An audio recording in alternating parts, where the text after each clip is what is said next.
Regent Paul Tuss, could you come to the front table? Oh,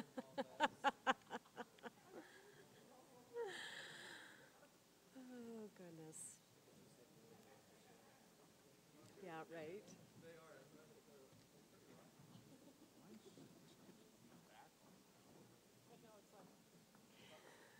All right. Good morning, everyone. I would like to go ahead and call today's meeting back to order. And I would like to begin by thanking President Bodner for a fantastic evening at the Payne Family Native American Center. What a cultural extravaganza. That the dancers were unbelievable. It was really moving. And so please extend our thanks to everyone who was involved in putting that together.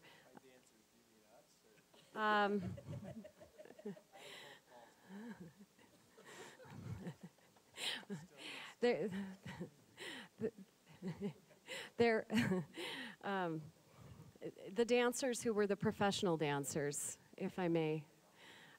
But no, truly, that was fantastic. I would like to go ahead and turn today's meeting over to, let's see here, to the chair of our 2-year and Community College Committee, Bob Nicetoon. Chair Nicetoon.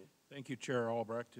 It's a pleasure this morning to be the kickoff for our Friday morning meeting. We have a pretty simple agenda here for the 2-year and Community College Committee. Our committee members, just for recollection purposes, is Regent Albrecht, Regent Bree Rogers, and Regent Dalton Johnson. And so we met via conference call about a week ago and had a good discussion about 2 items that we will talk about today. The first one is refocusing on the 2-year mission, and number 2 is Healthcare Montana Grant final report, which is part of the packet that you've got today. We're joined today by Deputy Commissioner Brock Tessman to help kind of have what I think Brock and I have agreed is probably a conversation, more of a conversation with the board and with the campus leaders about the 2-year mission. It's a time when we have so much in play with so many of the other things. The importance, though, that we see as far as looking at the goals of the state, looking at the strategic plan of the Montana Board of Regents, I think it's very important that we continue to send the message loud and clear that 2-year education is phenomenally important for our university system. With that, what I'd like to do is queue it up with Deputy Commissioner Tessman to get the conversation going this morning. And again, this is going to be a discussion, and then not just a back and forth between Bob and Brock. Let's come with some ideas and some thoughts about it. So with that, Brock. Thank you, Chair Nicetoon, members of the board. I couldn't agree more. I think we'll keep it contained, but I would like for this agenda item to be characterized more by conversation and discussion than might typically be the case. However, we do have some opening remarks to kick off that discussion. First of all, I'd like to thank both Chair Nicetoon and President Karras from Flathead Valley Community College, other 2-year leaders, for their thoughts and creativity in getting the conversation started on our call last week, and in fact over the last few months. I mentioned in Billings, which was my first board meeting in this position, that I'm fortunate enough to follow John Seck in this position. And John, over a number of years, developed a great deal of expertise and a great deal of skill in promoting the 2-year mission throughout the state of Montana. And while I don't pretend to have the same background and I don't necessarily pretend to have the same skill set, I am dedicated and committed to maintaining the momentum that he built. And in fact, I hope we can achieve even greater momentum in the years to come.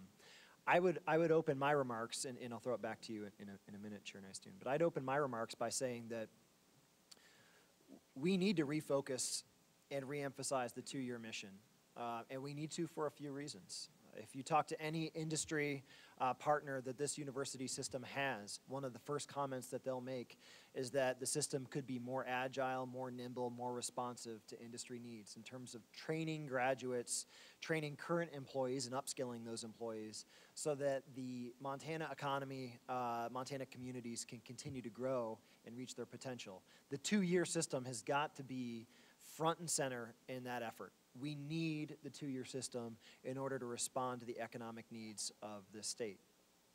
If we think about the governor's objective and our own objective of having 60% of Montanans achieve post-secondary credential, certificate, degree, we have a long ways to go.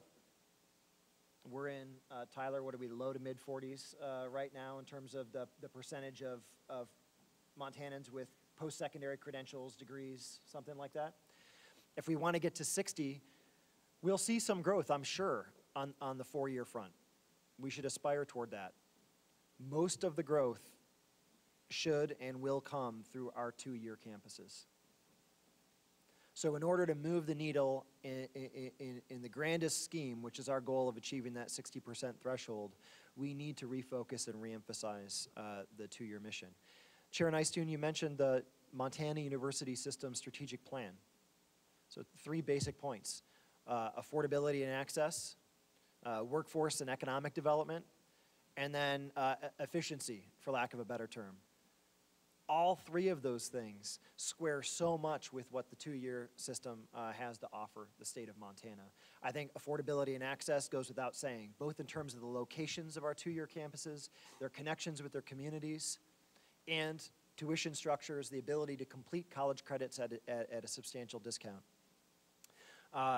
Workforce and economic development, I believe our four-year campuses are responsive to industry.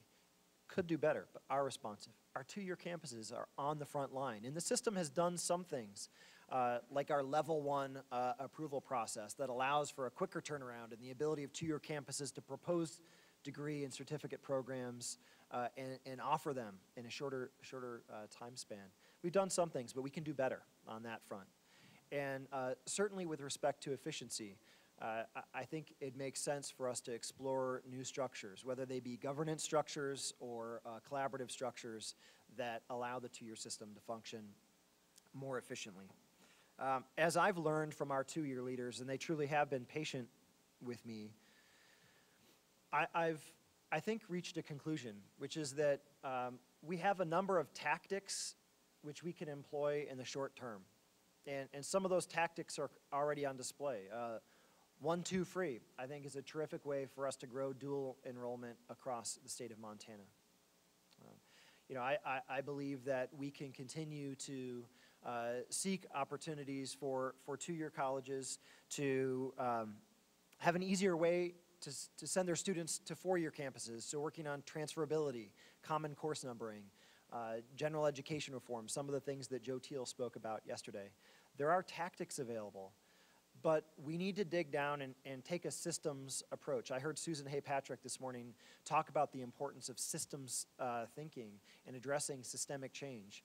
We need to think about the structure of two-year education in the state and get down to the roots of what may be holding us back just a little bit. I may have the numbers off just a bit, but I think we're about 20% of the student population in the Montana University system is located at the two-year level.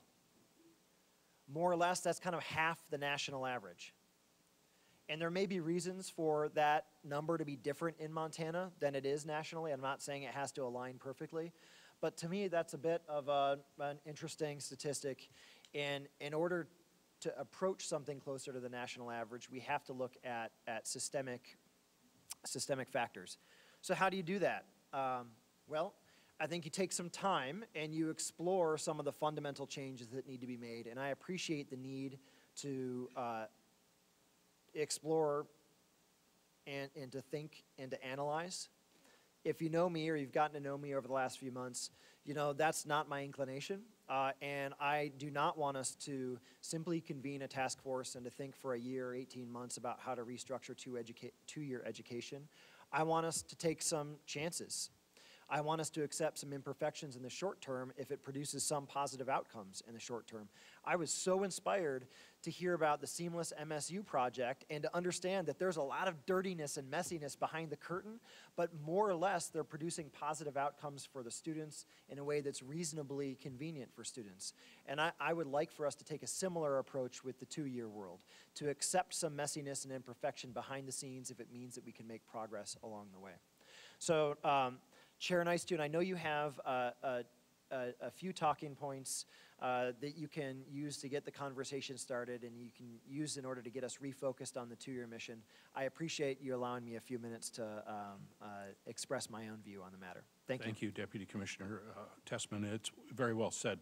You know, inherently we have kind of an interesting conglomeration of how we work with our two-year schools across the state. We have 3 community colleges that are governed by local boards. I served on the board of Flathead Valley Community College for 13 years.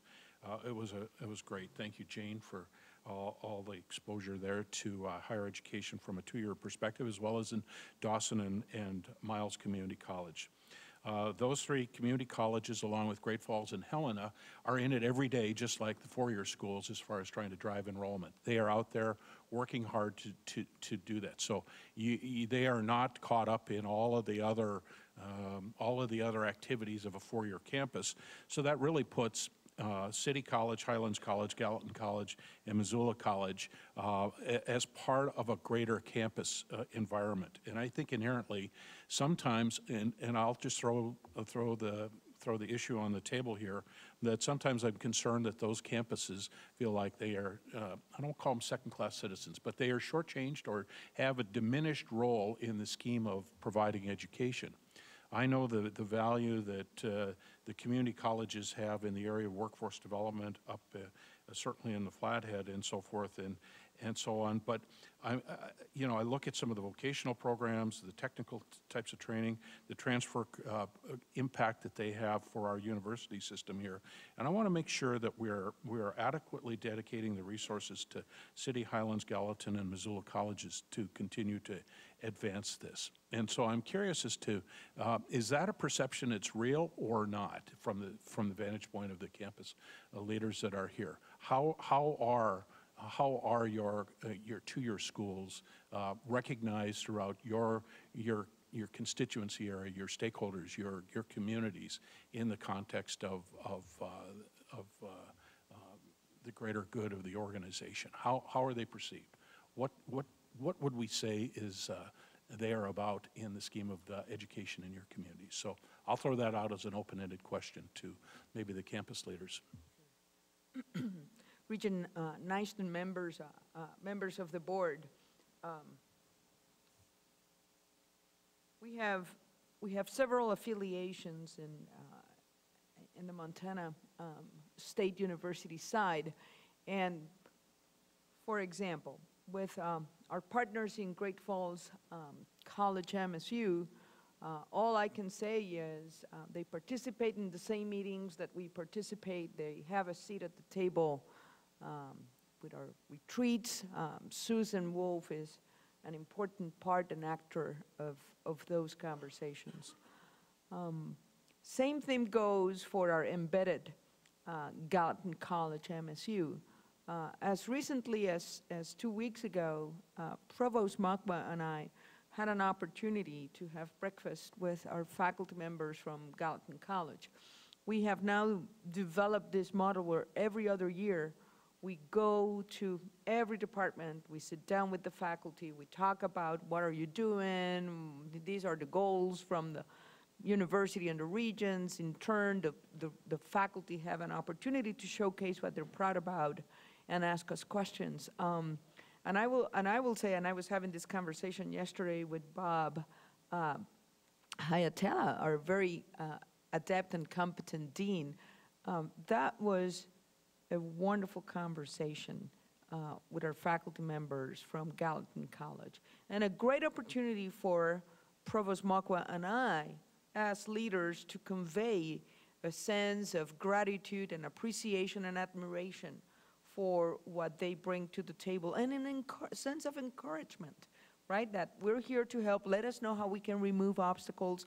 We understand that two-year programs need to move at a faster clip in the approval process, so let us know. And I will finish with this. The processes are important. The message, the tone at the top is essential. Little details also count. So once a month, the provost and I have tried to have dinner with a small group of faculty leaders, particularly from Faculty Senate. And it's important to have people from Gallatin College at those dinners, right? And the faculty member, Teresa, who was joining us, she sent me later a beautiful note, because it's at those little opportunities that we have, right? When we just sit down around the table, we break bread together, we talk about, well, tell me more about you, right? We get to know each other better. Everybody leaves that night understanding that the entire university appreciates each and every department and their disciplines and what that they can do in order to make of Montana State University an even better and stronger institution. Thank you, President Cruzado. President Bodner. Yes, Regent Nystuen, members of the board. I mean, I would echo what President Cruzado would say. I would add one thing, that I think our communities, you know, not just here in Missoula, but in Helena, in Butte, and down in the Bitterroot, I mean, see tremendous value in our two-year colleges. They see them as their local universities. They see them as key places where people can build skills. I think we have an opportunity to be, as Deputy Commissioner Tessman shared, to be more effective here. I think we can see our two-year schools not just as the local school to provide local training and that local workforce, but as portals to the entire system, and as places where, yes, you can receive a two-year degree, yes, you can begin a path to a four-year degree, and in some ways you can use that as, again, a window, a portal to access the rest of the system. So I actually think we have a real opportunity to build upon success and make those two-year institutions even more effective.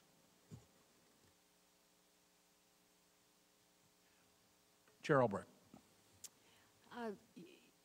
I guess I would like to get a little more gritty in this discussion. I'd like to have a better understanding of how are the two-year colleges able to really communicate the barriers that they have. You know, I had heard from some that it's difficult, so it feels kind of, and again, I would put this back to our own program prioritization process, perhaps, that you know, how they have to sort of get in line to get programs moving, and I know that the two-year colleges are critical in the importance of being nimble in providing those programs. And then also the push for ensuring that they are marketing to a constituency that needs a variety of times of the day and weekends, et cetera, to be able to achieve their educational goals. So I guess it's a lot of questions in there, but I really want to better understand how we're getting down to what are those barriers and what do we need to improve. And then in a future meeting, I would like to really take a look at the overall health of our two-year colleges across the state so that we can understand how we can be more effective in helping to push those forward. Did you find a question in there? President Bodner, I think you got a response. Madam Chair, fellow other regents, I think that we've done a lot of good work, and I know we have Kirk Lacey. I don't want to put him on the spot, but you talk about the barriers. I mean, when the commissioner and I first visited Helena College earlier this year, we had that specific discussion. What are the barriers? What are the challenges that you see? What are the things that we can do to better collaborate, to better enable Helena College to reach its full potential? And I want to commend Kirk and his team for the work that they've done and meeting with our teams, our provost, our associate provost, to identify what are some of those roadblocks, what are some of those hurdles. And we've made some tangible progress. And I think, Kirk, if you would be willing maybe to share for 30 seconds some context And again, not to call you up, but I think it would be appropriate to discuss some of those.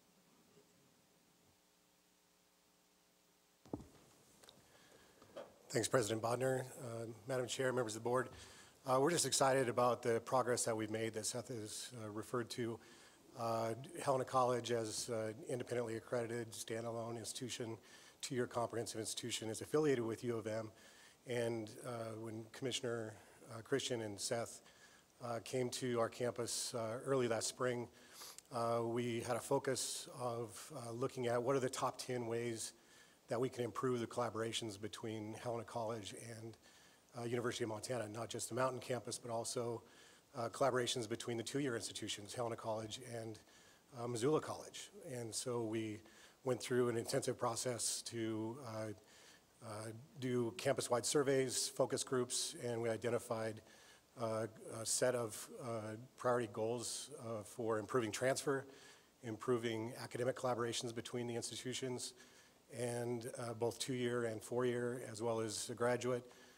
Looking at opportunities, as Seth referred to, as how Helena College can serve as a portal for University of Montana to serve the higher education needs of the Helena area in collaboration with Helena College. And also, how do we work through efficiency and effectiveness opportunities to look at shared service and seamless integration of services across the campuses. And we have our leadership team and Seth's leadership team and Roger McLean at Missoula College and his leadership team working on a set of action plans that we've been driving forward over the last several months, and dedicated time and energy and effort over the next several months to keep those action items moving forward for substantive progress on each of those fronts.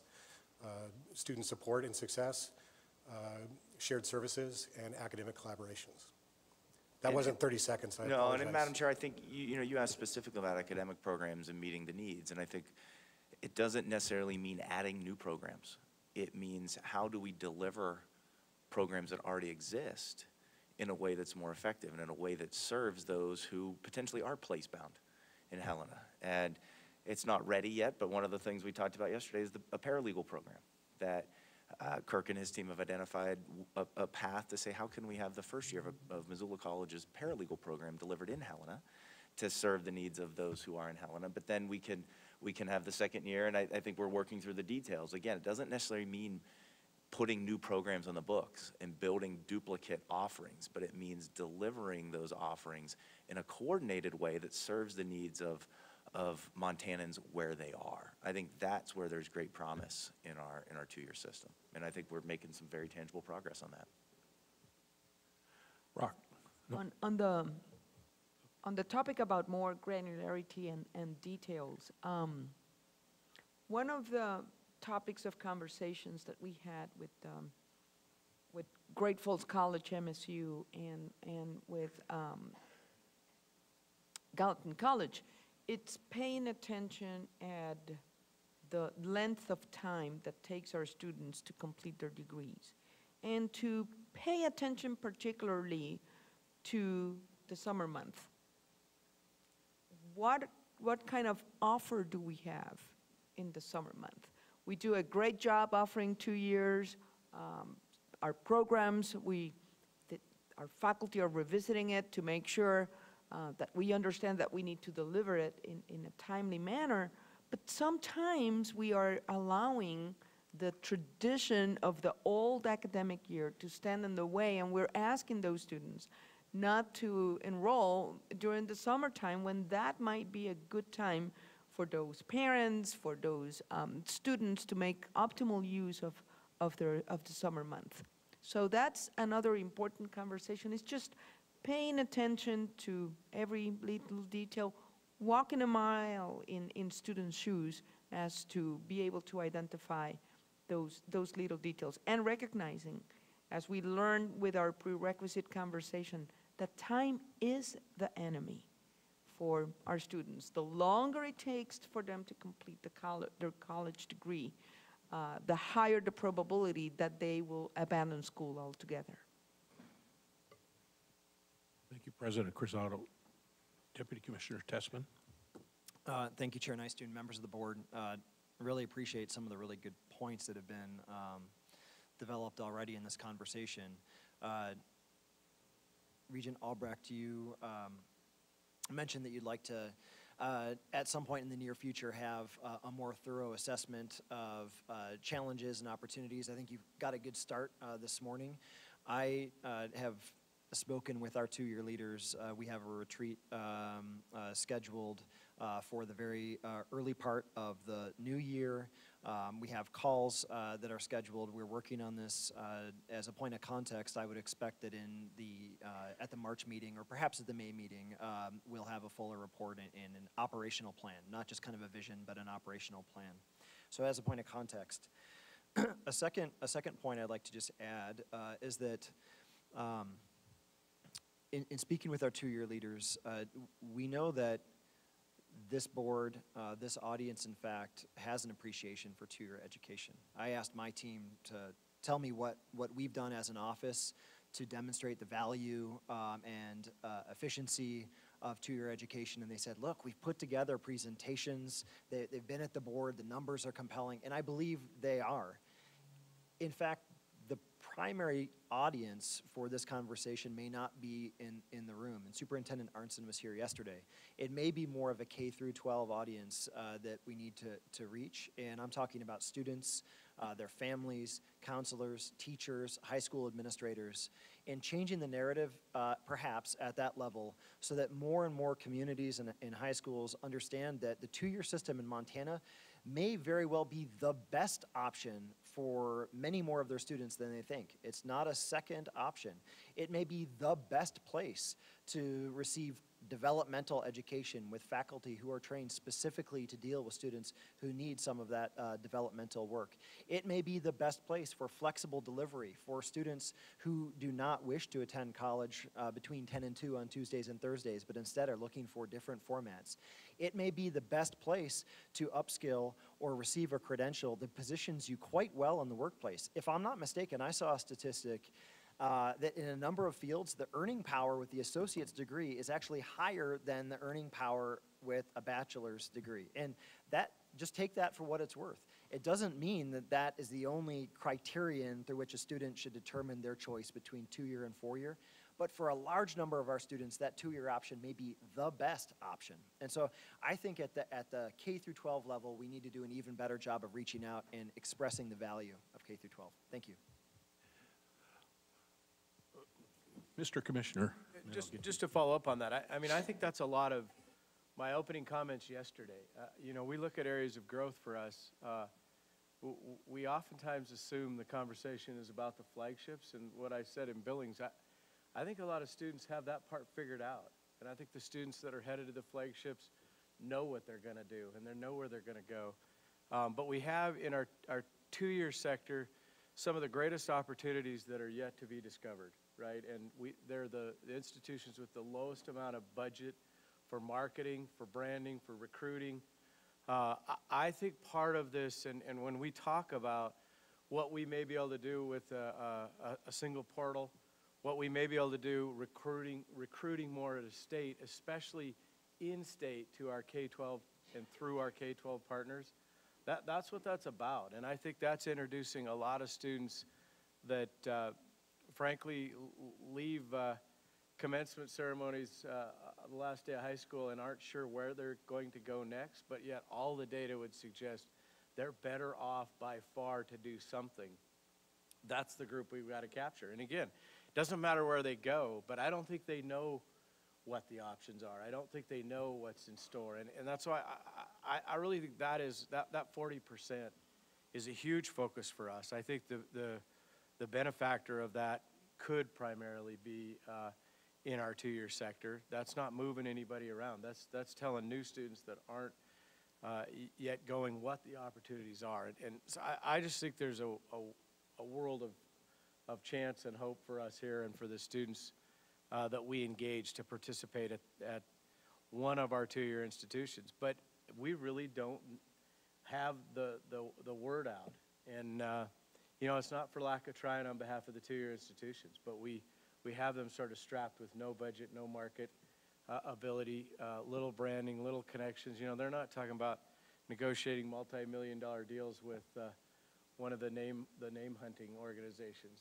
They're talking about how do we get out and get the word out. And I think that's why, honestly, some of the work that we're talking about through the K-12 partnership could really be beneficial. That's our opportunity right there, and it's huge. Thank you. Good insights, Mr. Commissioner. Regent Tuss. Thank you, Regent Eystun. The other audience, since we're talking about audiences for the two-year system, are the folks that we talked about at some length yesterday that have some exposure to higher education in Montana. And I'm going to get the number wrong, but it was a huge number, 150,000 or something like that. So I would speculate out, you know, just off the top of my head that our two-year system would be a great conduit to those folks that we're here for a quarter, or we're here for a semester, or have a few credits. And I'm not sure we have the answer to this, but I think the question is, have we thought about how we touch them? Have we thought about how we reach out to them? Have we thought about how we let them know about this dynamic component of the Montana university system that is indeed our two-year system? I mean, 150,000 folks are a lot of folks. Regent Johnson. Coming from a two-year school, this is a great conversation, a great topic to dive into. Something I'd like to charge the Deputy Commissioner with is actually focusing some of his efforts with the Montana Associated Students towards involving more of the two-year voice. It's an interesting dynamic when you talk about Gallatin College or Missoula College. We see the flagship universities on those calls. We get their perspective, but coming from the two-year school where there is their own cohort, where there is their own community, it's important to hear those voices. There's other schools in the room today that are also unable to provide student voices at these meetings, where we're diving into major topics where student voice, student opinion is greatly appreciated to the board members. If those members could start bringing students, I think that would also be beneficial to the board. Thank you, Regent Johnson. Maybe Brock. Charge accepted, Regent Johnson. Regent Tuss, adult learners, one of the things we need to do is get off the counter-cyclical model we're on right now. If you look at the trends in two-year education, when the economy is great, enrollment in two-year education goes down because you have folks in the workforce, and that's a terrific thing. But we need to get away from that by being extremely flexible with delivery, both in terms of times of course offerings and the ability to deliver online credentials and certificates and degrees. And I think if we do that, we'll have a more stable enrollment structure and will allow people who are in the workforce to stay in the workforce and to develop new skills while they're still working that are going to help them develop their career. Regent Lozar. Thank you, Chair Eystun, and thank you for teeing this conversation up. This is something we don't do very often, so I really appreciate you setting the table. So I agree with a lot of things that have been said so far this morning. I just want to reiterate one point, and that's President Cruzado's point about, you know, the message and the tone at the top really, really matters. And I see this board and this commissioner and OCHI having prioritized two-year and community college education. I don't think that has gone away. I haven't seen that in my 3 years on the board go away. In fact, I think if I reflect on my board experience, one of the areas where I've seen sort of the most energy and passion has been around you know, our work around CCA. And all the different game changer activities that have happened on campuses, and a lot of those have happened at the 2 years or the embedded. And you know, you can just kind of go through the list of all the colleges, and there's a whole bunch of different highlights. You know, the work with City College, with the employment center or tech center that's nearby, the Great Falls College that just rolled out their new scheduling and are testing the new scheduling. A lot of different schedules that have happened across the system that we hear are having significant changes. you know, some of the work with Helena College, really reaching out into industry in the Helena region. The Missoula College study, you may remember a couple years ago, that incredibly comprehensive study that was done that was really linking the academic offerings with the very localized community to help sort of set the tone of, let's look at our programs, how do we modernize these, how do we align them to the needs of our community. I think that was incredibly productive. So I could probably continue to go down the list for each of the campuses and demonstrate some areas that we've had significant growth. So in some ways, I'm sort of at a crossroads in my mind. Like, I think we're doing a lot of great things, but for some reason there is this question about what more can we do. And you know, I would ask the commissioner, and I'd ask deputy commissioner, that when the two-year leadership come together in early 2019, that you have an incredibly robust conversation as it relates to the needs and what are the barriers around innovation and growth. And I think a lot of what I'm hearing maybe is some issues around agility and speed of adjustment and change. And there may be something underneath that we're not talking about the voice and consistency of voice of leadership at the two-year colleges. And I think those need to be strategically put into the conversation that you have at the beginning of the year. And I'd love to for you to come back to the board and say, sort of, yes, we would like to celebrate these things that we've done, but here's a couple key things that we really need to make a move on. And as this being a conversation at the Board of Regents meeting around colleagues on the board, I think that feedback from campus and from OCHI is going to help us in determining if there is any sort of structural changes or governance changes or policy changes that we need to consider at this level to improve whatever offerings that we have. You know, working in economic development, and I know Regent Tuss would share the same thing. Our employers, every employer that we talk about, are asking about skills, skill training. We need more employees. We need them now. We need them yesterday. We're willing to pay more.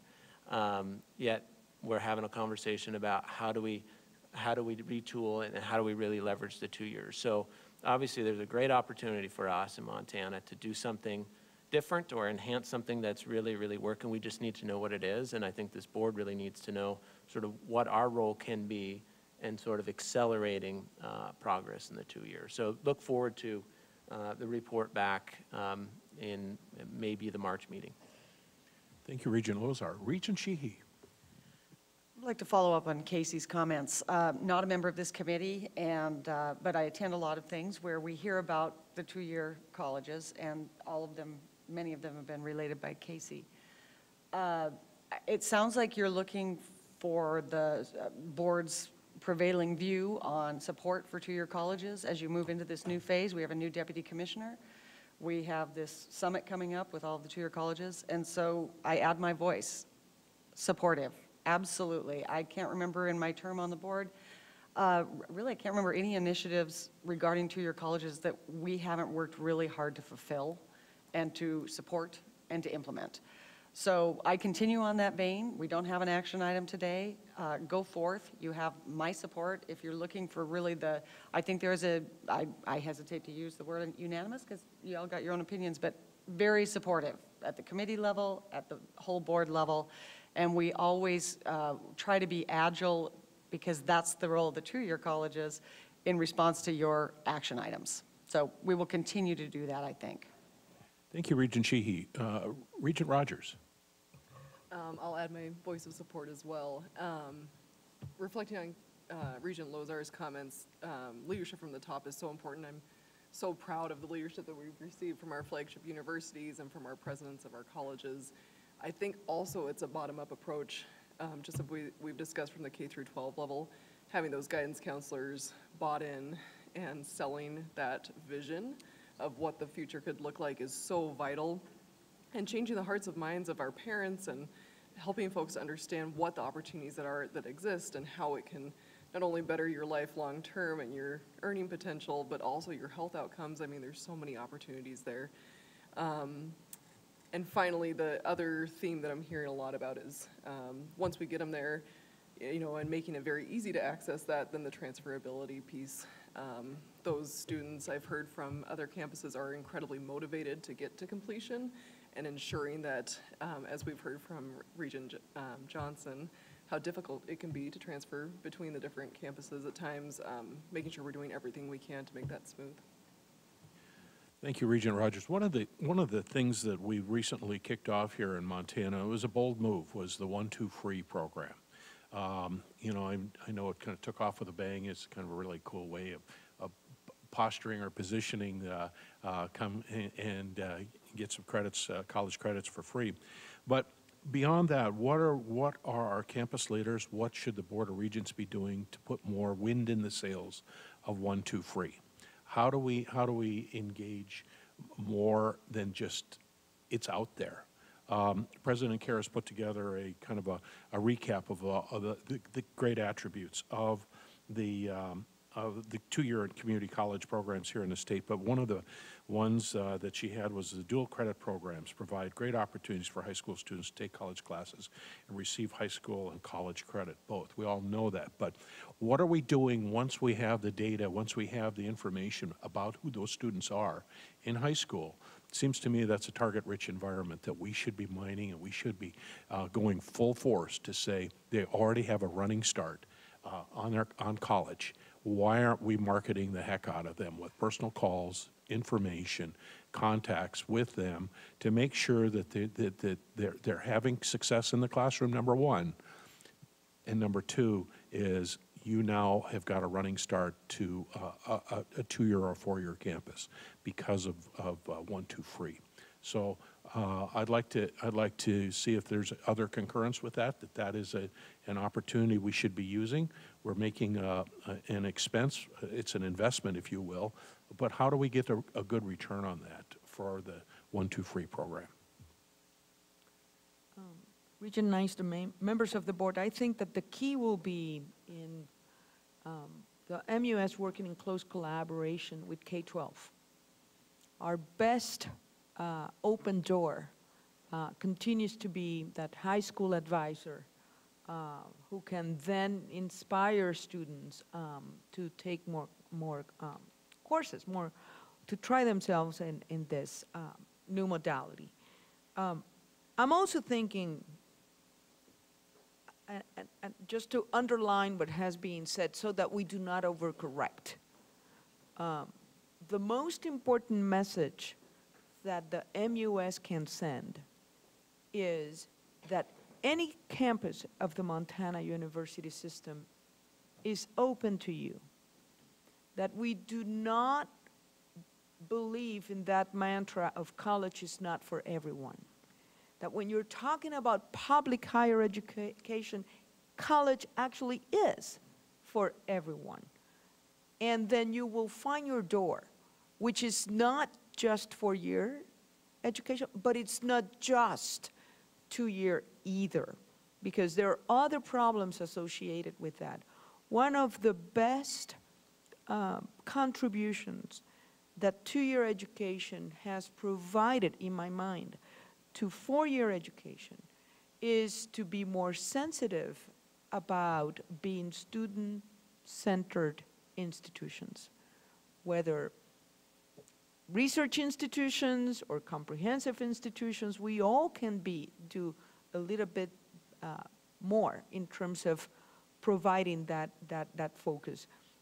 I don't want to send inadvertently the message that now 4-year institutions or research institutions can be less student-centered.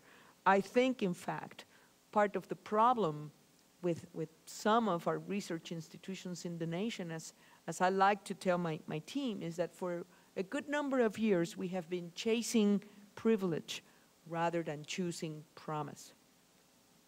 So it's important for OCHI to help us convey the message that yes, we're accessible, we're open to every student, and yes, we are affordable, because that is the big fear when students sit at the kitchen table with their parents.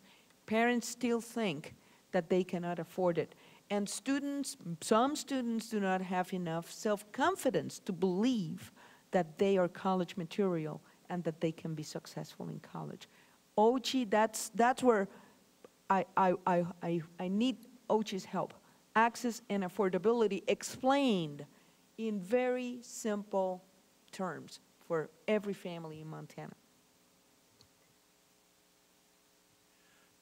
Thank you, President Cruzado. Maybe as we draw towards conclusion of this particular agenda item, certainly we should open up the floor, get some input from the folks on the west side of the table here.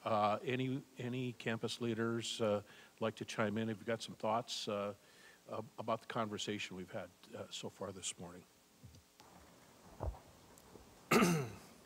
Regent Nystuen and members of the board, maybe going back to Regent Albrecht's, question about grittiness, kinds of things. So looking at the two-year programs from our perspective, we certainly have spent a great deal of time on our campus looking at the role since the special focus designation about where Highlands College fits in there. And I do think that, there are some issues about location, some more convenient than other. I think there's issues around, even within a community, you say it's not very far, but I mean, there are some issues around that. I think looking at the standalones, we've kind of been lumped with embedded, and I think there are different strategies for those schools. I'm seeing Regent Johnson's head going up and down. They are very different schools, and I think we should step back a little bit, Brock, and look at the difference between embedded schools. I look at schools like Northern and Western that have a different kind of model for two-year education. I'm not sure what the in-state, out-of-state looks like completely at other institutions. I was kind of scrolling through some of the enrollments here, but at our campus, outside of the lineman program that we have there, I mean, we're essentially a 5-county area, maybe a little bit broader than that. So, Northern is maybe a good example of being able to attract out-of-state students into programs that really provide more than just, you can make an argument that college education at any level enhances a person's statistical average. In fact, I was just looking at that, and any kind of college will increase your potential earnings as one metric. But I think maybe really looking at what it is that we do as a two-year system, both organizationally and in terms of programs that would allow us to look out of state. With the demographics of, our 5-county area, the idea, we're going to have to get to that other 40% as the commissioner alluded to in order to have any chance of growth in our enrollment program, unless we're sort of looking for programs that will attract out-of-state students. I think the tuition structure needs to be looked at. We take a lot of pride in our tuition rates, but it also limits us. The commissioner also alluded to the fact about marketing kinds of funds, and those things limit us some. And I think the real big one, I think Brock really kind of hit it, is the scheduling. And the idea that our schedules are convenient for us as faculty as opposed to being more convenient for students. And that's, again, something that Clayton has been talking about for a while. And so I think if we really want a community college kind of mission, I think our schedule has to look different. Great Falls is a good example of where they're moving, evening, weekends. Those are tough conversations. Those are faculty and staff kinds of discussions that you have to look at. But we don't look like a community college when we're between 9 and 3 in the afternoon, and the work schedules that those kinds of people need to be able to stay in the workforce and stay oftentimes supporting families in various ways. We're not conducive to that. So, I think those kinds of things from the Regents in terms of a perspective, I think will help us as we try to improve two-year education in the state.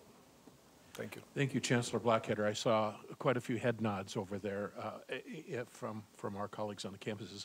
President Karras, and then I'll come to you, Dan. Mr. Chairman, members of the board. I would just say, and maybe it's just a couple of things. First, engaging OPI in K-12 is great, but don't forget 3 community colleges have 7 locally elected trustees that oversee us, and there was a time when our trustees would meet with the regents, and perhaps engaging them in a conversation again would be very beneficial. I also think, and maybe it's because I report to a community college board, and over the past 27 years, I've been involved in 2-year education in the state of Montana in many different roles. But many of the issues you're discussing today are the same that we've been discussing for a number of years. And we've seen great improvement in many areas and a lot of changes. Sometimes things have circled back around and been discussed again, and we've looked at how to address them again. Our students are unique, as you've heard. Many of them are traditional age high school students. Many of them are older students with families who, if they can't come to school full-time, it definitely impacts their education and their ability to complete. And yes, changing schedules and looking at tuition all impact that, and those are things we've done and will continue to do. One of the things I would say as we look at all of those issues, and I appreciate Deputy Commissioner Tessman having us all get together in January to discuss these issues. Perhaps this conversation is a little premature until we all have a chance to sit down again and talk about what are the challenges we're facing today and what are some strategies that we have to address them. I appreciate all of the comments from the presidents and the regents, but you asked for this to be a conversation about 2-year education, and the majority of the conversation has not been from any of the 2-year leaders. So we all have a perspective, we all have data, and when we get to the March or May meeting, I would just ask that when the conversation happens, that it happens with the 2-year leaders. So noted. Thank you, President Karras. Chancellor Edelman. Thank you, Regent Nystrom and Regents. We're very proud of our city college, and we want to make sure that there's pathways between the institution as well as access to the school district as well. We have to be a little bit more innovative. That means a bus path between the university campus and city college as well. But there's also other opportunities. Since the city college is more aligned with occupational needs, we have several programs where students don't finish. Now, why don't they finish? Because the employer, they're taking them out of the courses, offering them 6 figures in some cases to get a job, and that actually hurts our financial funding because now our completion rate's down. And I'm not trying to complain about that or anything else, but I think that's an example of, are we doing the right thing by educating and getting somebody in the workforce, even though they don't have their associate's degree completed or anything? But I think we have a great opportunity to align more with the community, or with the school district, to do apprenticeships and do different kind of innovative programs. So I share what Chancellor said next to my partner next to me, is that we do need to recruit out-of-state students more. There's a big market out there, and we need to be competitive and perhaps look at our tuition pricing for that as well. Thank you. Chancellor Weatherby. Thank you. Just really quickly, I want to reinforce what Regent Tuss said, that we have an embedded 2-year mission at the University of Montana Western, and it's a really meaningful degree. It's both an entryway to a possible 4-year education, but for us, we're really proud of the fact that we also ensure that if our students, for some reason, are not going to be able to continue on that 4-year or 6-year path, they have the opportunity to finish and succeed and complete something. And so some of our success in completion has been because we have an embedded 2-year mission. And those students are then steered carefully toward completing that solid 2-year degree. Thank you, Chancellor Weatherby. Other questions or comments? Well, Regent Lozar. Thank you, Chair Nystuen. So just kind of listening to the conversation, one of the things that, we've talked about OPI, but one of the things that I I feel like I'm hearing is that we're getting more and more siloed into, this is a conversation at MUS, this is a conversation within 2 years and 4 years and whatnot. And I think as two-year leadership is getting together and OCHI leadership is getting together, that we need to expand the voices at the table. I would underscore what the commissioner said in terms of, you know, there's 44% of the population that we're not reaching. There's 150,000 of folks who have some education, but no degree, no credential that we're not reaching. And I think that we've got a pretty significant marketing issue for the system. And there's tons of partners that are in our communities. There's the economic development organizations. There's the chambers that have a skin in the game on this conversation. There's Montana College Access Network, or one of our partners, Montana Higher Education Student Assistance Corporation, that is in fact working just on this exact conversation about career and educational pipelines.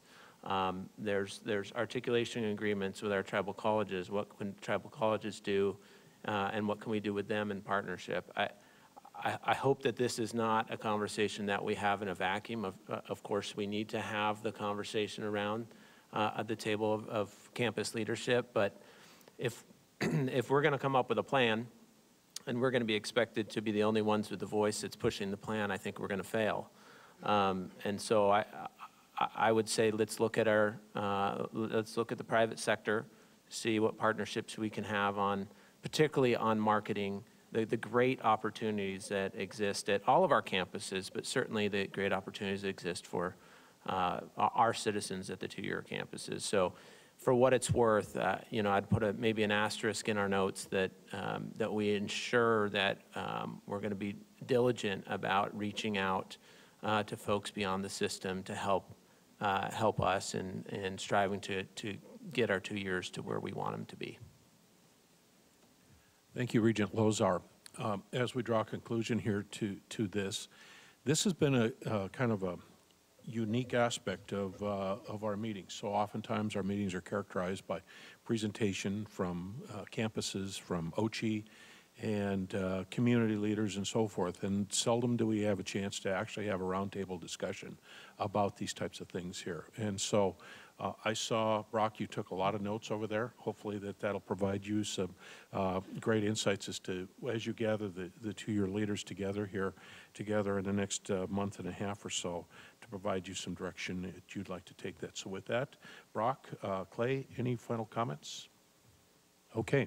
Well, thank you all for the conversation here. Again, our goal will be to continue to have this probably as an agenda item for upcoming meetings here and so forth. So onward and upward. So thank you. The other item that we have here today before the two-year and community college committee is a report on the Healthcare Montana grant report. And so with that, Deputy Commissioner Tessman, would you cue that up for us, please? Chair Nystuen, members of the board, thank you.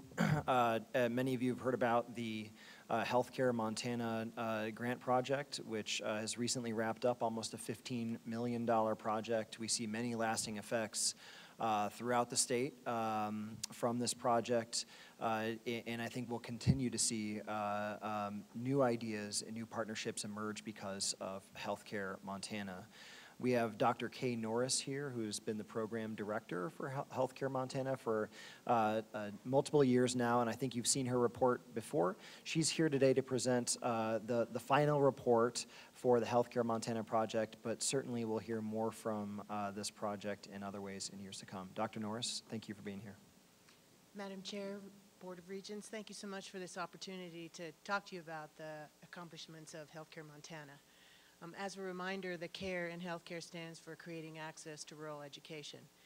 It was a $15 million project with 18 consortium partners, 15 two-year and community colleges, and 4 of those were tribal. The Office of the Commissioner of Higher Education, the Montana Department of Labor and Industry, and the Area Health Education Centers all participated. And we had over 200 employer partners that participated in some aspect of the project. I've provided you with my email address and my phone number and also a handout that is much more detailed than I have time to go into with my presentation today.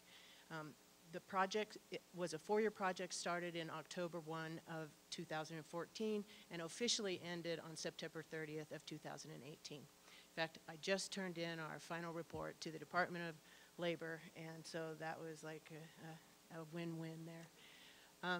So implementation actually ended in March. So the information that I'm providing you today is actually from that point in time when we had to stop moving forward. So Missoula College was the lead grantee on this project, but I've provided you here a list with the 15 two-year and community colleges that also participated. This is a map of, oh, you can't even, can you see this? Oh, good, okay. Oh, good, thank you. So this is a map that shows you where all of our healthcare partners, our employer partners, the facilities that they were located in across the state. And you can see that we have participation from all of our urban areas as well as our rural and many frontier communities. As you can see, we actually covered the entire state. It was a very fun and interesting experience to work with so many employers.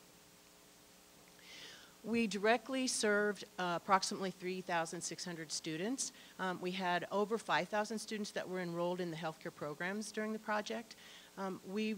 One of the main focuses of the project was to revise the nursing curriculum. And so we reduced each the practical nursing program, the Associate of Science nursing program, and the BSN completion program by 1 semester. Each one of those got reduced by a semester. The practical nursing program is now offered in 5 different colleges, but 3 of them actually offer it in via a hybrid distance delivery. We, at this point, have 17 graduates, and they have an 88% NCLEX pass rate. It was intentional to keep the enrollment small while the colleges figured out how to do a very rigorous nursing program in a distance format. So we will probably see those numbers increase over time. We created registered healthcare apprenticeship programs for the first time in Montana. With 51 facilities across the state, we have 21 registered apprenticeship occupations. That is actually more than anybody in the nation, and in fact, in healthcare. If you add up all the other states' healthcare apprenticeship programs, we have more than all of them added together. So this was a huge major accomplishment in Montana. We have 204 apprenticeships in those facilities across the state. We now have 49 new or enhanced programs, including Career Essentials for Health Sciences. So we were able to be successful because with our curriculum revisions and with the apprenticeship program, because we really remained the entire time employer-driven. In fact, for the first time in Montana, in healthcare, the employers actually sat on the curriculum revisions committees. In fact, 3 employers actually co-chaired subcommittees. So that was a very vital and important interaction that happened between the faculty and the employers across the state, so that the faculty could make changes that the employers in the field said they needed to have happen. In fact, we increased, one of the very interesting things about this project was that the nursing faculty realized that they did not have really a very focused part of their curriculum on rural nursing. And so since Montana is almost all rural, they realized, oh wow, this is something we really need to change. And that was because of the direct feedback that they got from the employers that were sitting on the curriculum committees. We also always maintained a rural focus, and we partnered with the licensing boards, the professional educations, the workforce development stakeholders, and we had excellent, just really excellent state-level leadership support from the governor's office to the commissioners and from legislators. So that was very beneficial and helpful to us. So because the registered apprenticeship program we created from scratch, we had to develop all of our materials ourselves. And these materials then we developed into a toolkit, which is now getting national recognition.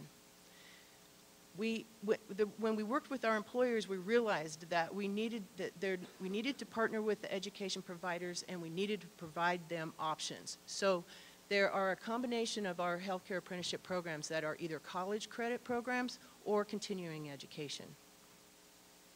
So I'm just going to spend a minute talking to you about the impact of the revised nursing curriculum. Because we reduced the practical nurse program and the associated science nurse programs by 1 semester, we will have created a 20 to 25% reduction in time and up to approximately $8,300 in reduction in cost for the students to go through the PN and the ASN programs.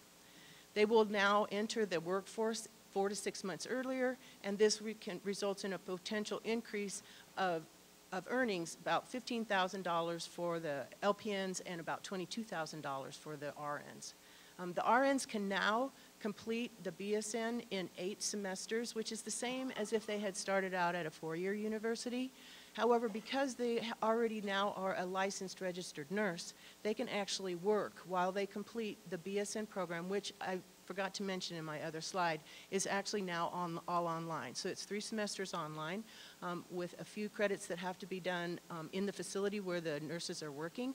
And this is great for adult learners because they can actually earn while they learn. Also, because of the reduction in the time to complete, we are increasing the number of Associated Science Registered Nurse graduates over time by about 20%. And we will see a significant increase in the number of LPNs who are now practicing as LPNs for longer than a year, which is what was happening before when they would then go immediately into the RN program, because that's how the nursing program was structured before. And we will see an increase of the BSNs in rural areas. So we created the Career Essentials for Health Sciences curriculum. And the purpose of the Career Essentials for Health Sciences is to help students prepare themselves to successfully work in healthcare facilities in whatever allied health occupation they are in. It is a 15-hour course, and it has 5 3-hour online self-paced modules.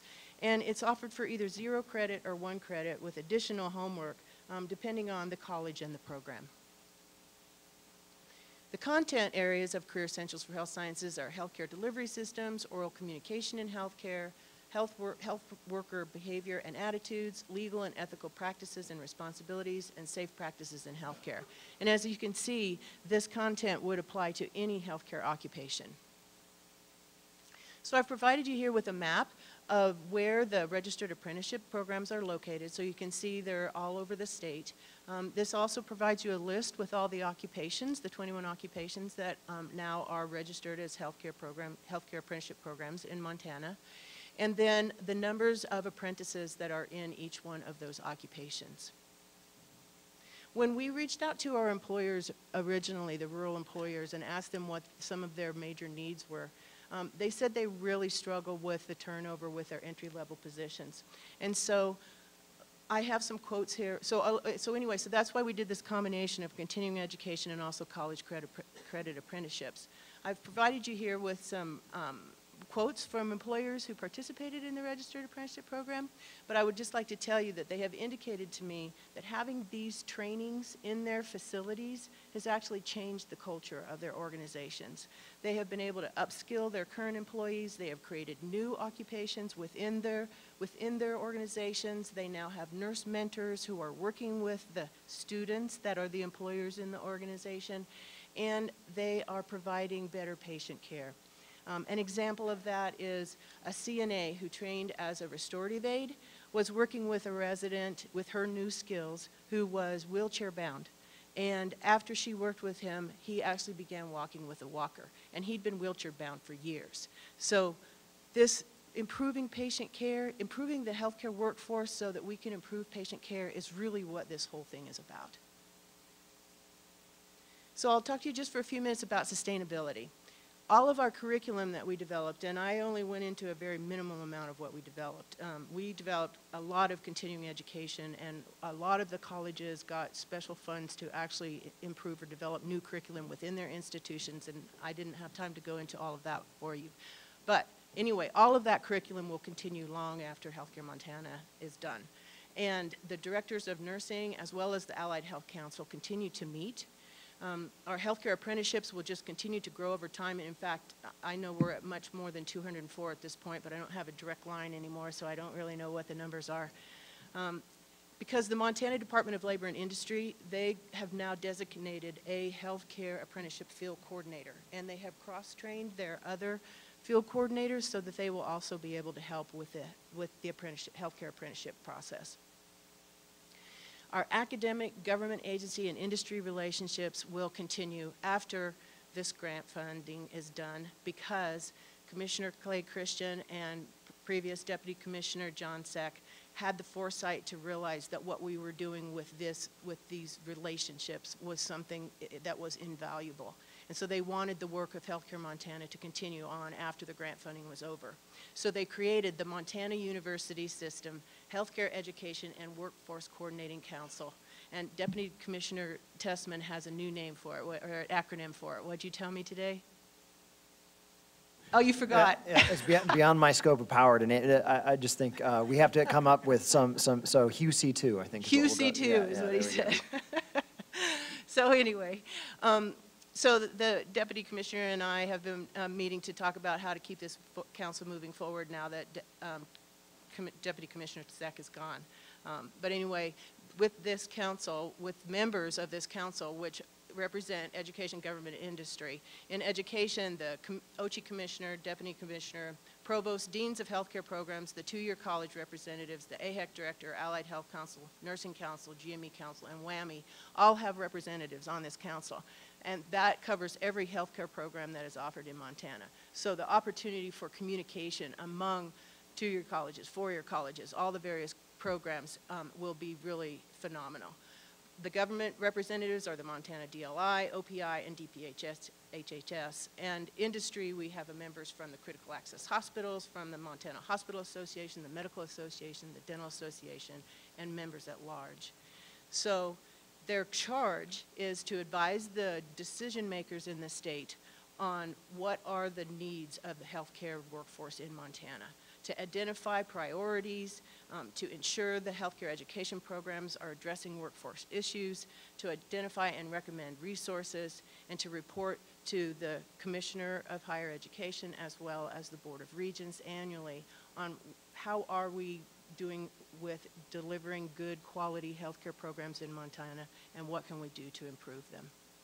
So I would like to end by just finally saying that this will keep Healthcare Montana's work going for a very long time, and this work would not have been able to be accomplished without the amazing teamwork of the dedicated staff and faculty and college leadership and the employers across the state who worked as a team tirelessly to bring about all these changes. So thank you, and if you have any questions, I'm ready to answer them. Thank you, Dr. Norris. What a great report, and congratulations on these fabulous outcomes. And Mr. Commissioner, I applaud you and your team for the vision to keep this going. The good news is it didn't end with the culmination of the grant. It lives on, and our communities from where we all come from are going to clearly benefit into the long run. So questions for Dr. Norris? You're welcome. Thank you. Thank you, Dr. Norris. Thank you for your support. We have Siri. I just have a quick comment. That's all right. I just wanted to sort of echo the praise of Regent Nysoon and say from the governor's perspective what a huge success this project was. Certainly, I think the two main aspects, the redesign of the curriculum and engaging employers to make it more efficient and effective, is huge, just because we know, particularly in healthcare, but in many industries, these workers are needed like yesterday. So any semester that we can shorten, both for the benefit of the student, employer, and employee and the employer, I think is great. And then I just would echo your comments about the apprenticeship piece. It really is getting national attention, and we get requests constantly for how did you do this? Can we recreate your model from states all around the country? And so it really is a national model and something that to be proud of. I certainly know that the governor is incredibly proud of it and talks about the Healthcare Montana grant everywhere we go. So thank you for your work on it and for the entire team. It was a huge, huge effort, and I think the sustainability of it speaks to how powerful the grant itself was.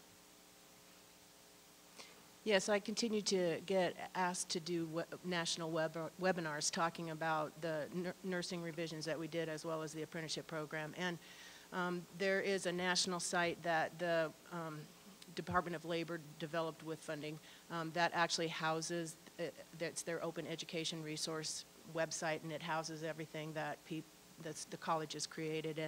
And the apprenticeship program has its own special site on there that people can click into and get our materials. And we developed very lengthy and in-depth materials so that other people can do what we've done. Thank you for your great comments, Siri. We appreciate it. Dr. Norris, anyone else? If not, Chair Albrecht, we hand the meeting back to you.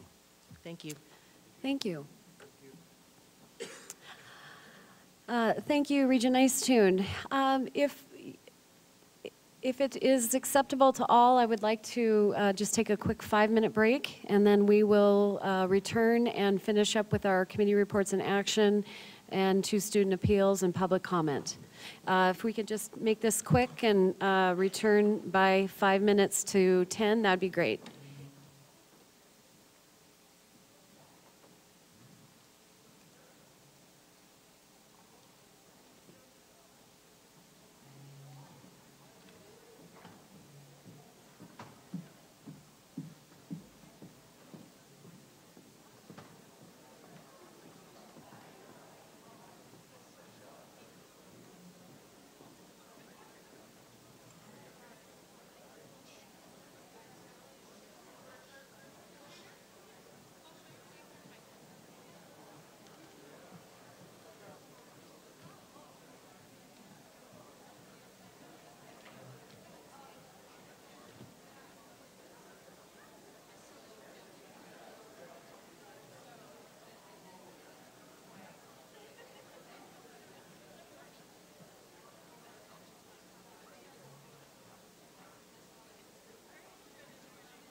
everyone. If I could have everyone start moving towards your seats, and we will continue with this morning's meeting in approximately 1 minute. Thank you.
Okay. Again, good morning. I am grateful for those of you who have joined us this morning. And at this moment, I would like to move into our next point on the agenda, which is our committee reports and action.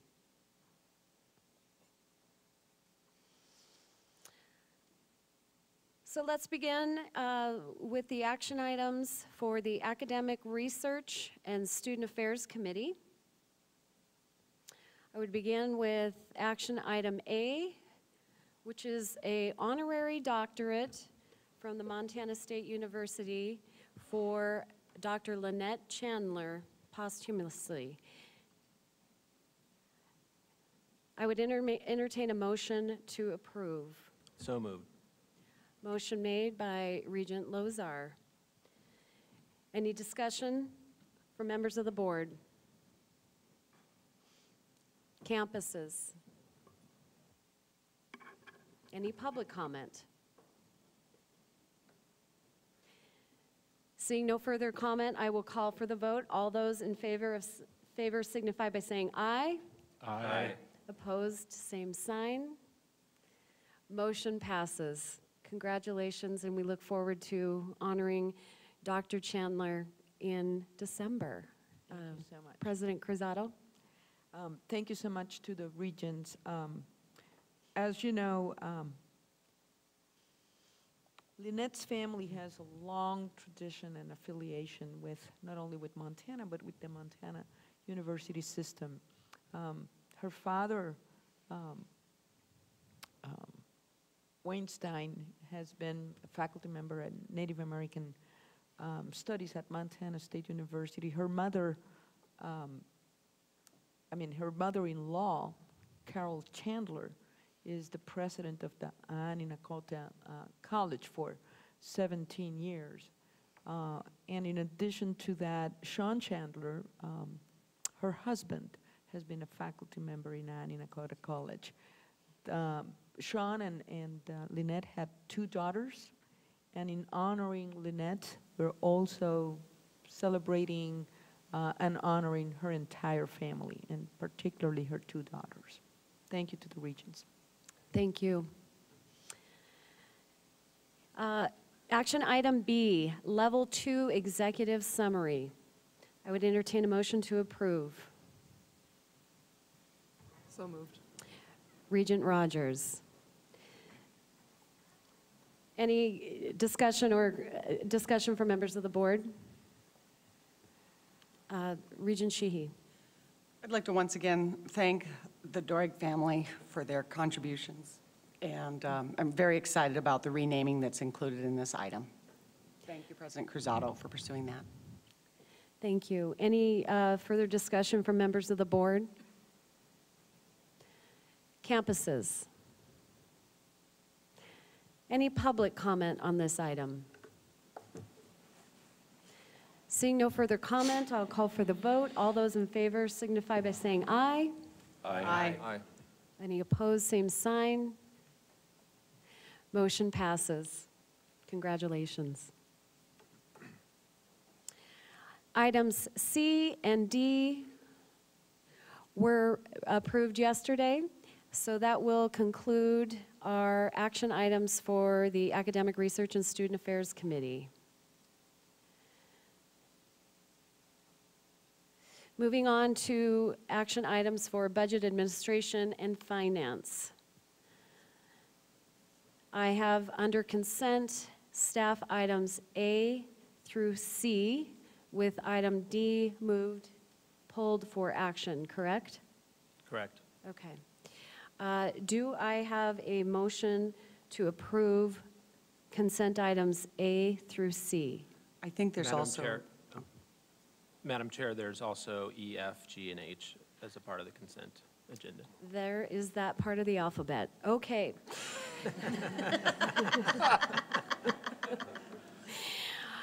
Do I have a motion to approve items A, B, C, pulling D, E, F, G, and H? So moved.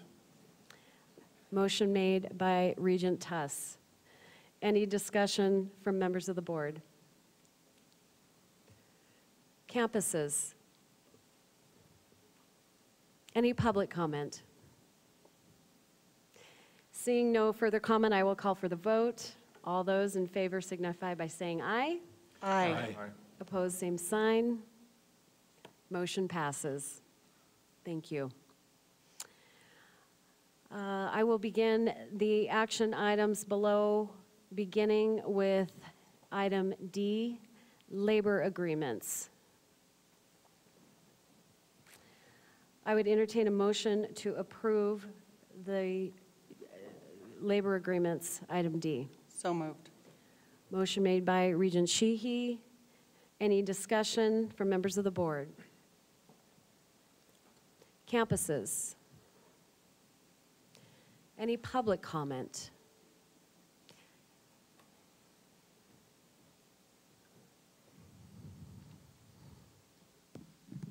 Hi, my name is Taylor Blossom. I'm the student body president at MSU. I'm just up here as student body president of MSU, not as a MAS representative. Potential tuition increases are always hard for students, but I never think we should be avoiding those at the expense of supporting our faculty and administrators who do so much for this system. And so I'd just like to speak in support of this and the next item that's coming up for the pay increases, because I want to make sure we're valuing those people and attracting and keeping the most talented people we can for those positions. Thank you. Thank you, Taylor. Any further public comment?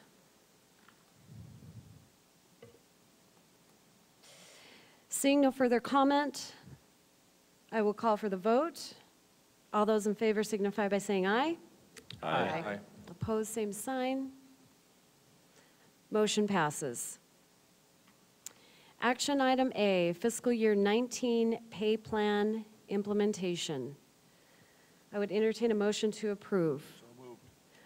Motion made by Regent Nicetune. Any further discussion from members of the board? Campuses. Any public comment? Seeing no further comment, I will call for the vote. All those in favor signify by saying aye. Aye. Opposed, same sign. Aye. Opposed by Regent Sheehy. 6-1, motion passes. Madam Chair, if I could break protocol for a second and just make a public comment on the labor agreements D and A. I just wanted to give some kudos to Deputy Commissioner McCray for all the work he's been doing with negotiating the labor agreements and looking at regional comps and ensuring that we're able to retain and attract the top level officials that we need to move our university forward. And I agree with Taylor from MSU. I think our growth can't come at the expense of high-level, high-performing officials. So thank you, Madam Chair. Thank you, Regent Regent Lozar. Moving on to action item B, MUS internal audit policy. I would entertain a motion to approve. So moved. Motion made by Regent Tuss. Any discussion from members of the board?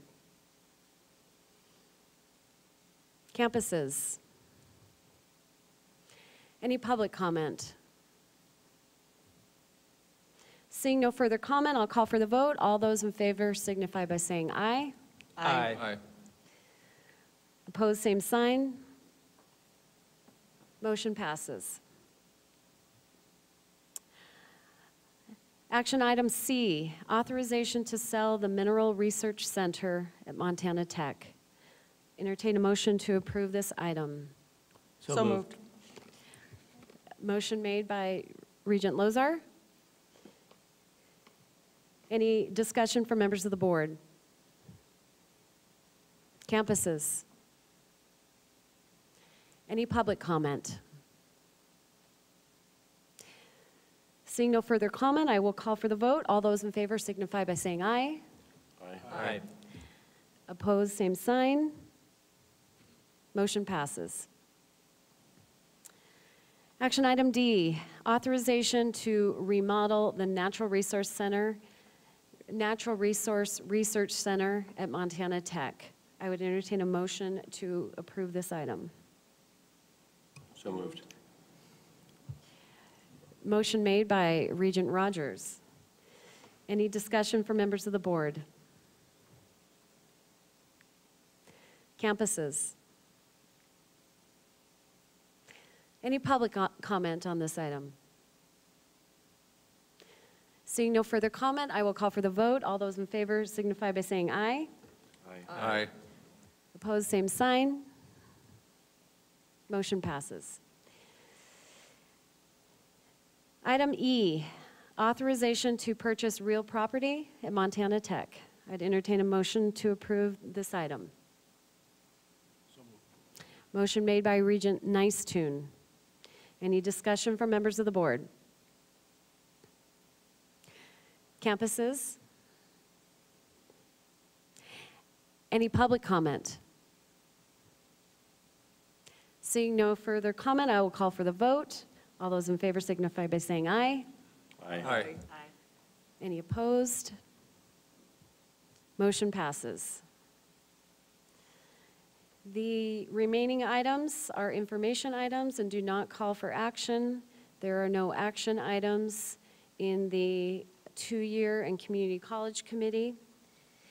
At this moment, I would move to the next item on the agenda, which are the two student appeals, and I will present these separately. The first student appeal, you have all received the commissioner's decision and the written appeal with supporting documents submitted by the student.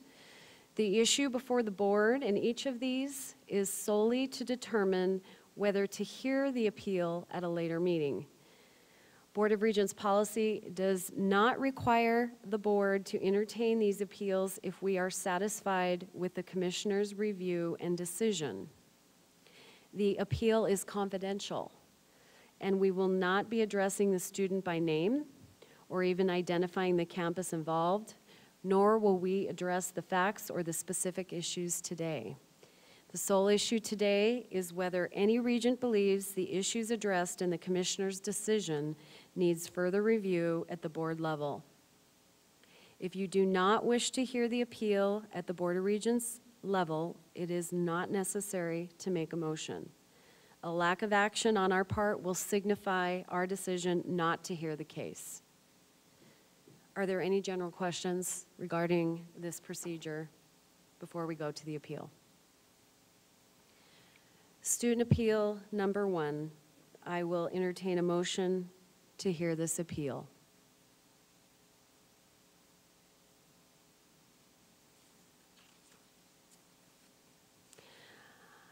There being no motion to hear this appeal, the request that we entertain this appeal is denied, and the commissioner's decision is upheld.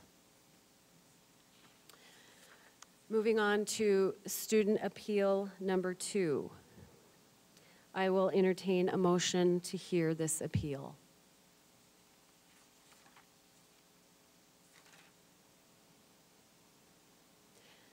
There being no motion to hear this appeal, the request that we entertain this appeal is denied. The commissioner's decision is upheld.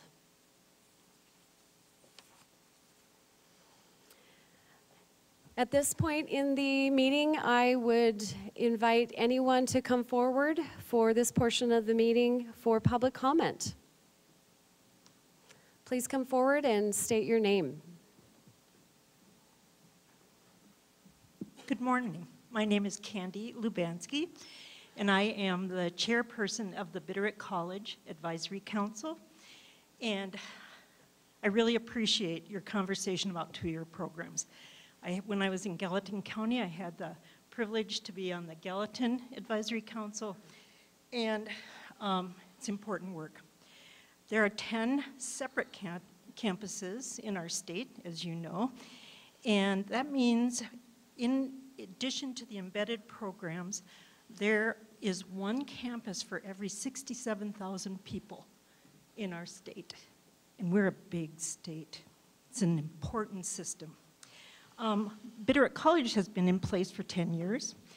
President Bodner just visited us a couple weeks ago, which we really appreciate. The Bitterroot College is not a subsidiary of the Missoula College, and it shouldn't be, because community needs are very different across our state. And as such, we would really appreciate the work you're pursuing with regard to, I love the phrase, one door should open all doors. And the two-year system is fundamental in that process. So you were talking about the barriers. And there are 3 that we see as an effort. Number 1 is our academic authority. If we don't have academic authority as a two-year program, we cannot be responsive to our local community needs in a timely fashion. So that authority needs to be timely, expedited, and in response to our specific community needs. Secondly, you were talking about tone at the top. So your tone that you're presenting today is fundamental to all of our success. And that would be our second barrier, is that recognition of importance.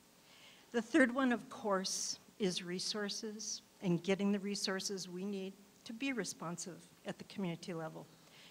I would say that Deputy Commissioner Tessman's comments about K-12 as a retired superintendent, K-12 superintendent in Montana, I can tell you that the Montana University system is not understood by families. We have 10 campuses that are two-year programs. We have community colleges. We have embedded programs. And that K-12 door is fundamental. So I encourage you to not spend a lot of time admiring the problem and do the work. Thank you. Thank you, Candy.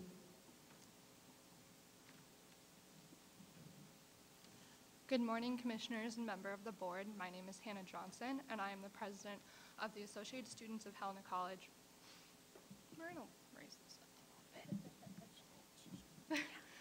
I'm the president of the Associated Students of Helena College, as well as the vice president of internal affairs for MAS.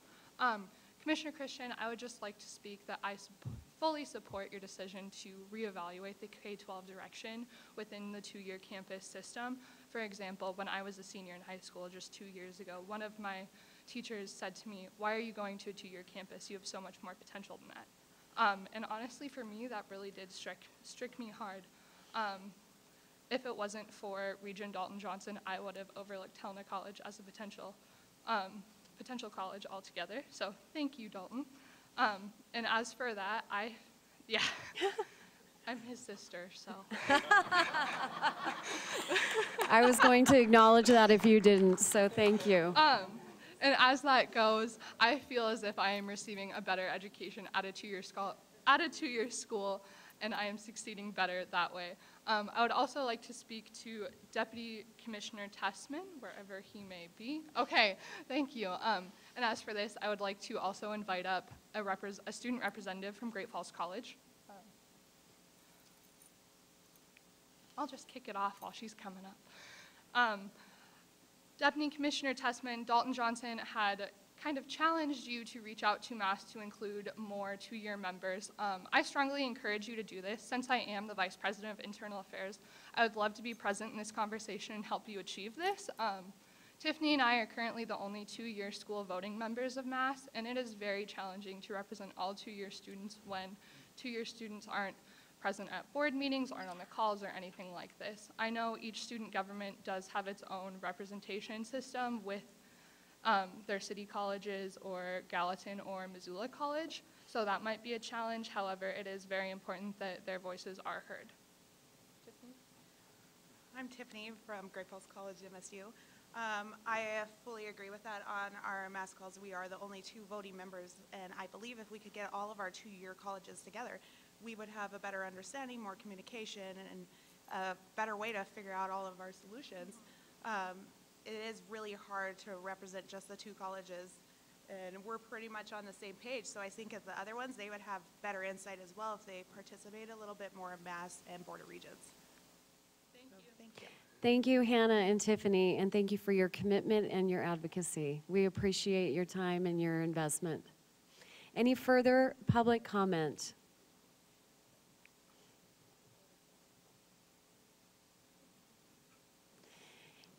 Oh, please come forward. Thank you.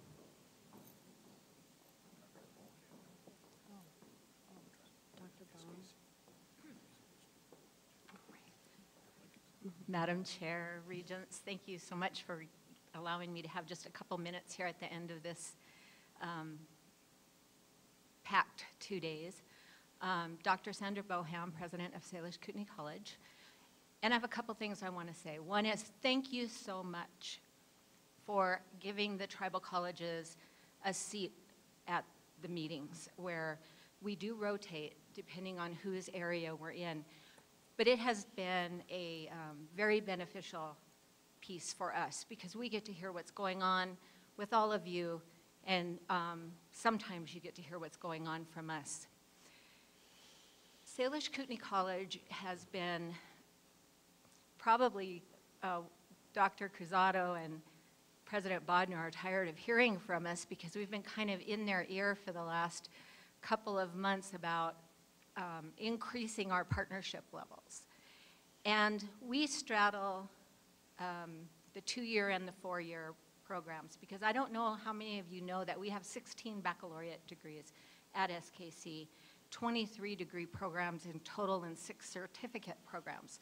So we're kind of across the board, and so we navigate and work with virtually every school of higher ed in the state that we can get into, except for our closest neighbor, Flathead Valley, who, by the way, was our parent college 40 years ago. Wow.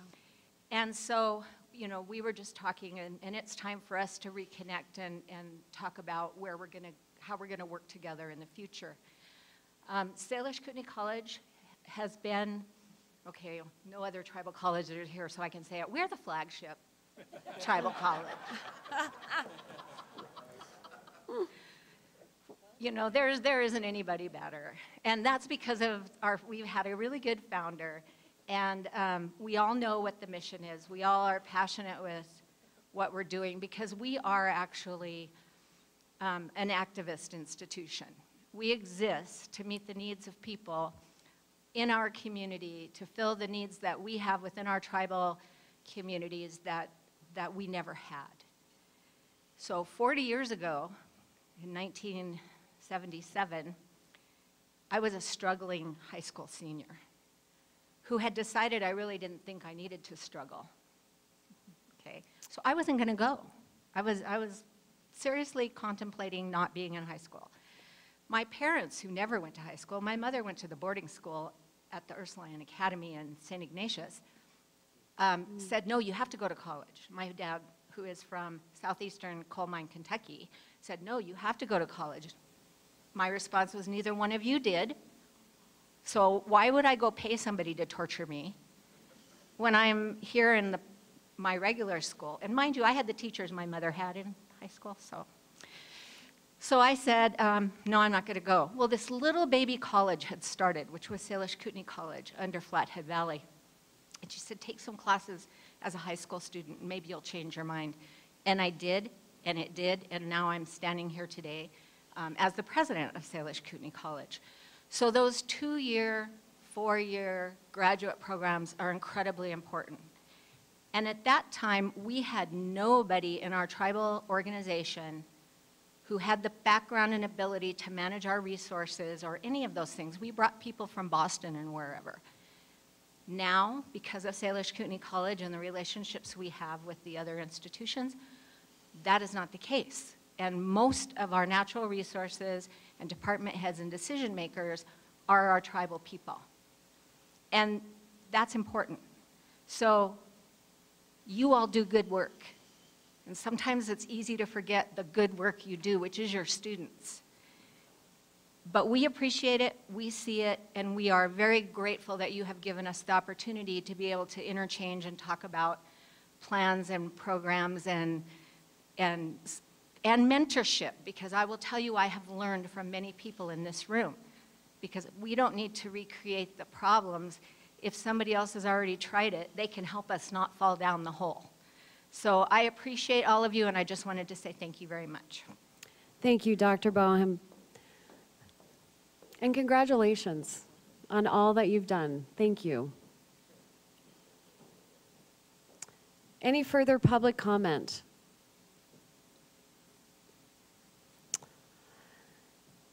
Seeing no further public comment, I would like to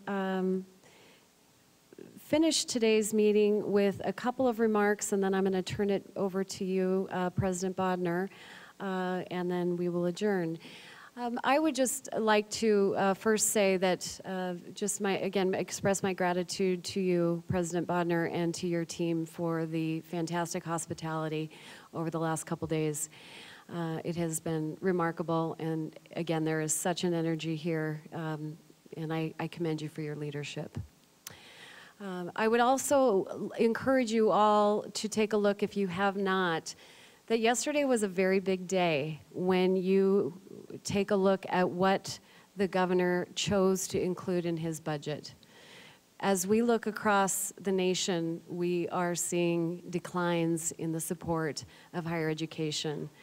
And the unfortunate part of that is the unintended consequences when you do not have the kind of support that you need for public higher education and what that does for your state. And Siri, I would just ask you to extend my gratitude, and if I may say on behalf of the board, thank you to Governor Bullock for his continued support of higher education, the importance of public education, and the importance of endorsing that through his budget. I think, again, it deserves a significant acknowledgement from all of us, and it requires all of us, and I would challenge all of you in here today in the room to remember that we must all be ambassadors and advocates for higher education. It's not just us sitting at the table, it's all of us together. How deeply do we believe in this state of Montana, the vitality and the opportunities for our students moving forward? That is the opportunity we have ahead of us, but we all need to be educated advocates and ambassadors for higher education and for our students. So please, again, extend our thanks to Governor Bullock.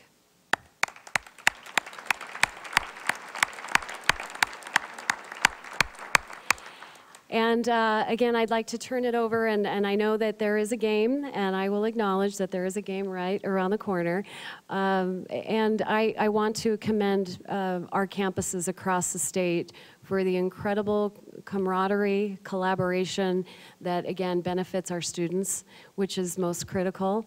And the competitive spirit can carry on the football field tomorrow. President Bodnar, please go ahead and make some Madam Chair, comments. members of the board, Mr. Commissioner, I just want to say thank you. Thank you for a wonderful 2 days. We've been honored to host you here on this campus. Hopefully, over the course of the meeting and on the tours, the receptions, I think you've seen examples of the exciting things happening here at the University of Montana. We've heard in the meeting wonderful things happening across the system. I think we've seen the vibrant, the energetic, the passionate students that are at the heart of what we do. And I think most importantly, we've seen, to your point, the incredible impact of the Montana University system in our meetings with community leaders here and the presentations. And it's been, these meetings are inspiring in that sense. And I want to thank you and thank everyone for participating in that. I want to be clear, these meetings don't happen without a great deal of effort.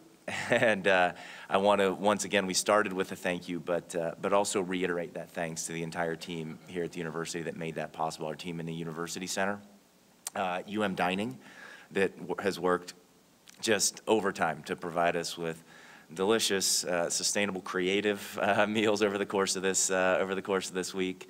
Our student groups, ASUM, our Native American Student Advisory Council, KIO, our Pacific Islanders group, and the students who displayed their art here for us during the conference, as well as our faculty and staff who showcased activities in the Innovation Factory and elsewhere. Just a hats off to everyone who did that. And a special thanks to the crew that was at the core of this work. Kelly Webster, whose energy and passion are boundless and amaze me every day. I want to thank Kelly, as well as Maggie Angle and Alex Walker, Ryan Martin, and Rebecca Power and Penny Newbold, who also stepped up. And I think it's also important to note, we campuses do this once every other year.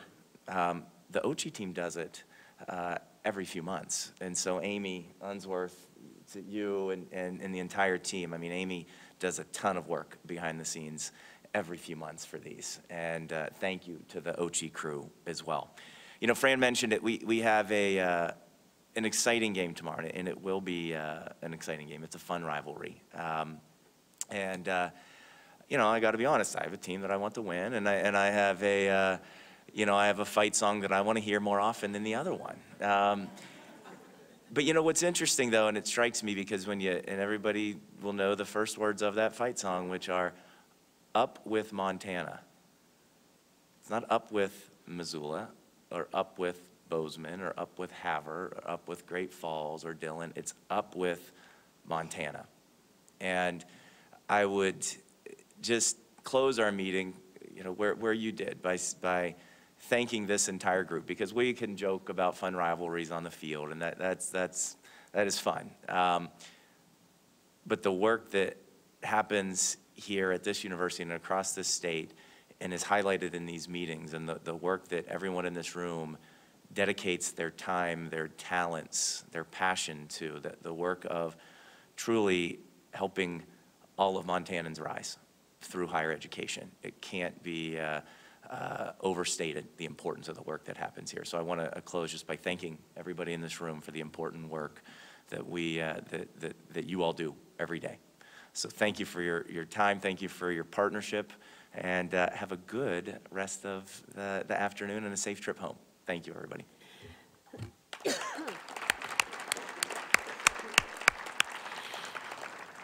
Thank you, President Bodner. Well said. And on that note, I thank you all for coming, and we are adjourned.